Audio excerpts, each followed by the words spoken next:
네, 여러분 안녕하십니까. 노사 상생의 지혜 제4강 마지막 강의 시간이 되겠습니다. 이번 시간에는 이제 노사 분쟁을 예방하는 문제에 대해서 좀 말씀을 드리도록 하겠습니다. 예방이 치료보다 낫다. 이 말은 뭐 동서고금의 진리라고 할 수 있죠. 노사 분쟁에서도 마찬가지입니다.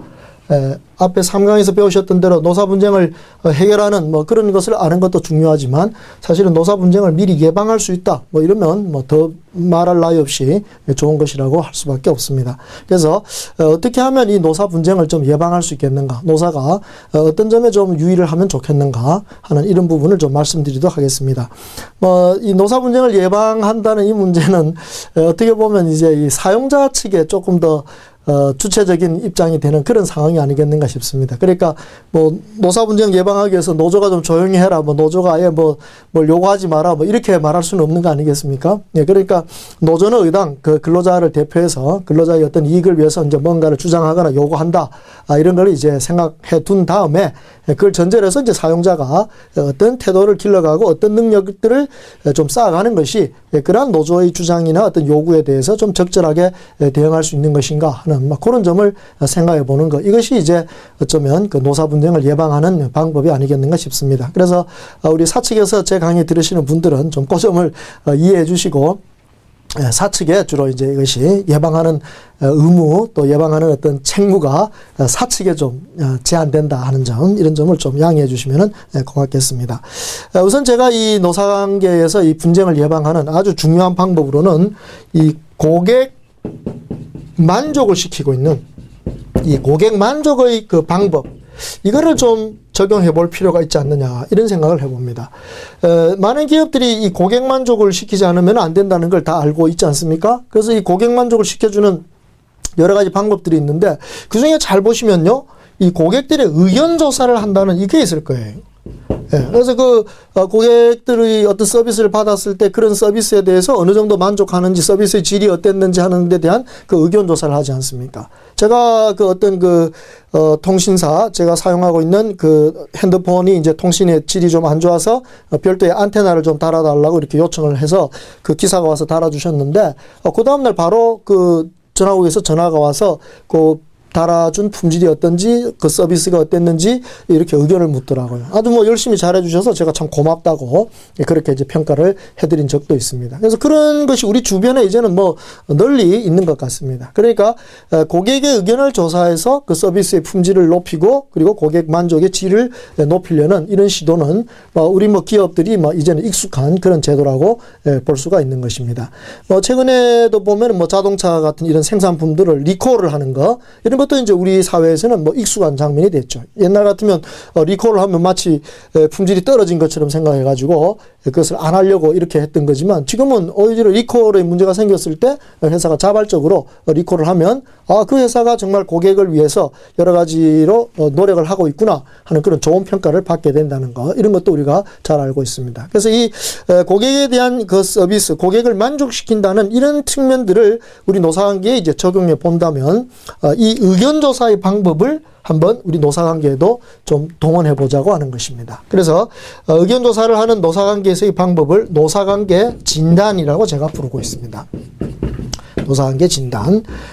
쫄짝이지만 1994년에는 바로 이 제목, 노사관계 진단이라는 제목으로 제가 이렇게 책도 하나 쓴 적이 있습니다. 그 책에서는 노사관계 진단이 왜 필요하고, 그리고 노사관계 진단을 하기 위해서 어떠한 재료들을 준비해야 되고 어떤 방법으로 진행하는가 하는 데 대해서 쓴 책인데, 거의 우리 한국에서는 제일 처음으로 제가 그렇게 책으로 정리를 했던 그런 경험이 있습니다. 나중에 2000년대 들어오면서 우리 노동부가 노사관계 진단을 이제 노무관리 진단이라는 표현을 바꿔가지고 그것을 정책적으로 이제 반영하기도 하고, 한국노동교육원 같은 데서도 이런 노사관계 진단 프로그램을 만들어서 기업들에게 이제 서비스하는 경우를 볼 수 있습니다. 요즘 그 신노사문화 대상 이런 것을 결정할 때 노사관계 진단이 제대로 되었는가 안 되었는가 하는 것들을 이렇게 반영하는 것을 보실 수가 있을 것입니다. 그래서 어느 정도 이 노사관계 진단이 우리 노조가 있는 기업들, 노사관계에 신경을 쓰는 기업들에게는 익숙한 그런 개념이라고 봐집니다. 그래서 노사관계 진단을 할 때 첫 번째 어떤 기본적인 사항,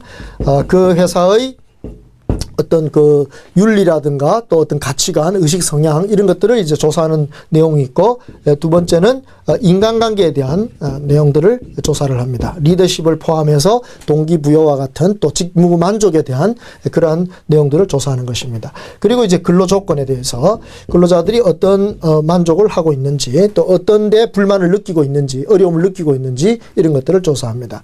네 번째, 여기가 이제 노사관계와 관련해서 아주 중요한 부분이죠. 바로 집단적 노사관계에 대한 이런 사항을 이제 의견 조사를 하게 됩니다. 그래서 집단적 노사관계에서는 근로자한테 이 설문을 하면서 사용자에 대해서 어떻게 느끼는지, 그 다음에 또 한 가지 중요한 게 노조에 대해서, 자기가 지금 몸담고 있는 이 노조에 대해서 어떻게 생각하는지, 이것을 동시에 질문을 합니다. 그래서 이 사용자주의에 대한 인식과 노조에 대한 인식을 이렇게 두 개를 딱 이렇게 종합해서 보면 이 근로자들의, 특히 노조에 가입한 근로자들의 이중충성이라고 하는 요 문제가 나타납니다.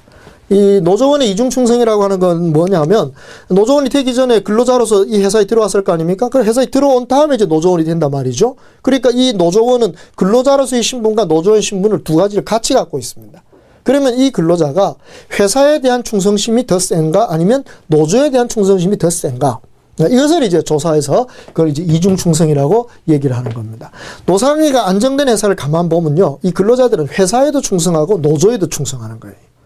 근데 이제 근로관계가 안 좋은 회사를 잘 보면 이 회사 쪽에 충성하는 근로자가 많은 쪽이 있는가 하면 어쩌면 또 노조에 충성하는 쪽이 많은, 이렇게 좀 불균형을 이루는 경우를 볼 수 있습니다. 그래서 이런 거를 이렇게 조사해 보면 이 회사의 노사관계가 안정적일 것이다 아니다는 걸 예측할 수가 있고, 거기에 맞는 어떤 프로그램들을 이제 시행하게 된다면 노사관계를 좀 더 바로잡아 갈 수 있고 안정적으로 끌어갈 수 있는 것이 바로 이런 이중충성도에 대한 조사의 어떤 효과라고 볼 수가 있습니다. 그리고 집단적 노사관계에서는 이 밖에도 뭐 단체 협약에 대한 어떤 만족도, 그리고 회사가 어떤 부당 노동 행위를 하는지 안 하는지 이런 부분에 대한 조사도 이루어질 수 있다고 봐집니다. 그래서 이런 내용들을 종합적으로 진단을 해보면, 결국 그 회사의 노사관계에서 뭐가 문제되는지, 또 그 근로자들이 가장 어려워하는 점이 무엇인지를 파악해서 회사에다 이제 알려주고, 그것을 미리 좀 개선할 수 있도록 그렇게 어떤 추가 프로그램들, 개선 프로그램들을 이제 제안하게 되고, 회사가 만약 그걸 시행하게 된다면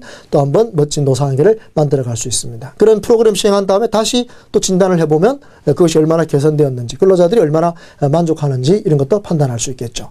근데 이 노사관계 진단을 해보면 또 한 가지 중요한 게 있어요. 여기 노조에 대한 인식도 설문조사 한다고 했지 않습니까? 그럼 이 노조에 대한 인식을 이렇게 설문조사해 보면 노조원인 근로자들이 자기 노조에 대해서 어떻게 생각하는가, 자기 노조가 지금 제대로 일을 하고 있는지, 아니면 너무 강성으로 가서 회사의 경영 자체를 어렵게 만드는 건지, 아니면 어떤 경우 회사하고 너무 막 이 딱 맞아 떨어져 가지고 거의 뭐 의형노조 비슷하게, 그래서 뭐 노조가 있으나 마나한 이런 노조가 돼버렸는지 하는 그런 것을 여기서 알 수 있습니다. 또 노조 지도부가 민주적으로 노조를 이끌고 있는 거 아닌가, 그런 데 대한 노조원들의 인식도 조사해 볼 수 있습니다. 그래서 이렇게 진단을 해보면 뜻밖에도 그 노조에 어떤 문제가 있다는 것이 발견될 때가 있죠.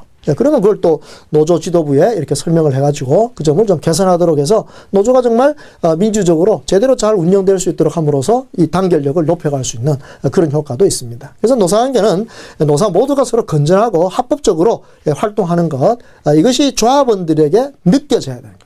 조합원들이 그 점을 인식하고 신뢰하게 된다면 그러면 결국 노사관계 전체가 안정적이 될 수밖에 없는 것입니다. 이 노사관계 진단의 범위를 넓히면 이런 내용들을 근로자, 조합원에게 보통 조사하지만 여기에다가 관리자의 의견 조사까지 넣게 됩니다. 관리자들의 의견 조사를 넣어보면 이 관리자들이 자기 경영자를 바라보는 시각, 그 다음에 관리자들이 노조를 바라보는 시각, 이런 것들을 조사해서 그것을 객관적인 데이터로 만들어 가지고 이 경영자에게 또 노조에게, 노조 지도부에게 이렇게 전달해주면 거기서 보고 이제 자기들도 경영자라면 뭐 리더십을 좀 개선한다든가, 또 노조라면 관리자들이 이해 못했던 점들을 서로 좀 이해한다든가 하는 그런 과정을 통해 가지고 상호 신뢰심을 높여갈 수가 있는 것입니다. 그래서 우리가 뭐 병을 치료하는 제일 기본적인 방법이 뭡니까? 진단받는 거 아닙니까? 그러니까 우리가 노사 분쟁을 예방하기 위한 그 치료가 예방이 치료보다 낫다라는 이 지혜를 제대로 활용하려면 사실은 이 노사관계 진단을 정기적으로 받을 필요가 있다고 보는 것입니다. 그래서 이것을 뭐 1년에 한두 차례 잘만 받는다면 이 노사관계를 상생으로 끌어가는데 굉장히 중요한 역할을 할 거라고 봐집니다. 어떤 회사에서는 그럽니다. 이렇게 얘기하면 그거 효과는 알겠지만 그 비용이 너무 비싼 거 아니냐. 또 괜히 긁어서 붓으로 만드는 거 아니냐. 이런 식의 뭐 현실적인 걱정을 하십니다. 우선 비용 문제는 뭐 그렇게 크게 걱정하실 필요 없습니다. 이 노사관계 진단의 항목들을 제대로만 이해하시면 그냥 기업 자체가 할 수 있습니다. 다만 이제 회사가 혼자 일방적으로 해서는 안 되겠죠. 그냥 노사관계 진단을 하실 필요가 있다. 이것을 기업 내에서 해야 되겠다. 비용 때문에 외부에다 용역 줄 수 없다. 이러면은 회사 안에서 노조하고 같이 공동위원회를 만드는 거죠. 그래서 우리 회사 노사관계를 진단하는 공동위원회를 노사가 노조나 이 사용자 측이 아주 유능하신 분들, 이런 분들이 딱 뽑혀가지고 그런 분들이 이제 위원회를 만들어서 만약 진행을 하신다면 크게 문제는 없을 것 같습니다. 자, 그리고 긁어 부스럼 만드는 거 아니냐 이런 얘기를 하시지만 이 노사관계 진단이라는 것은 그 문제를 발견하려는 겁니다. 그러니까 그 문제가 있다고 해가지고 당장 어떻게 된다 이거는 아니니까 특히 그렇게 염려하실 필요는 없습니다. 우리 속담에 구더기 무서워서 장 못 담그랴 하는 이런 속담이 있지 않습니까? 그러니까 진단을 했는데 이게 부스럼이 일어날까봐 더 복잡해질까 못한다. 아마 그런 걱정이 아닌가 싶습니다. 오히려 진단을 안 해가지고 문제를 모르고 있다가 그것이 그냥 어느 날 갑자기 폭발해버리면 이거야말로 아주 큰 문제가 될 수밖에 없을 것입니다. 자, 이제 이 노사 분쟁을 예방하는